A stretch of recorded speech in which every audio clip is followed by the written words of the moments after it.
ঝটপট chicken stew কিভাবে বানিয়ে ফেলবেন চলুন জেনে আসি। প্রথমেই যা লাগছে তা হলো 500 গ্রাম চিকেন, টুকরো করা অবশ্যই। তারপর পেঁয়াজ একটি কুচি করে নিতে হবে, রসুন কুচি 3 কোয়ার মতো কুচি করে নিতে হবে, তার সাথে একটি গাজর কিউব করে কেটে নিতে হবে, সাথে 2টি আলু সেম ভাবে কিউব করে কেটে নিতে হবে। তারপর জল বা চিকেন স্টক 2 কাপ ইউজ করতে হবে, সাথে লবণ ও গোলমরিচ স্বাদ মতো ইউজ করতে পারেন, দুধ বা ক্রিম 1 থেকে 1.5 কাপের মতো, তেল বা মাখন 1 টেবিল চামচ। চলুন তাহলে এবার ডিরেক্ট রান্নায় চলে যাই। প্রথমে যেটা করতে হবে তা হলো গরম প্যানে তেল বা মাখন গরম করে নিয়ে পেঁয়াজ ও রসুন ভেজে নিতে হবে। তারপর চিকেন হালকা করে ভেজে নিতে হবে।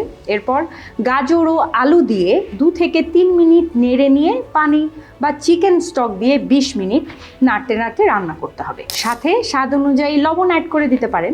এবার দুধ বা ক্রিম মিশিয়ে আবার 5 মিনিটের মতো সময় নিয়ে রান্না করে ফেলতে হবে। চুলা থেকে উঠানোর সময় গোলমরিচ দিয়ে গরম গরম পরিবেশন করুন মজাদার চিকেন স্টু। উপকৃত হলে কমেন্ট বক্সে জানাতে ভুলবেন না একদমই। সেই সাথে বসুন্ধরায় একদমই ঘরোয়া পরিবেশে তৈরি খাবার পেতে এক্ষুনি অর্ডার করতে পারেন হ্যালো শেফ থেকে। সাথে ডিরেক্ট অর্ডারে পাচ্ছেন 10% ডিসকাউন্ট।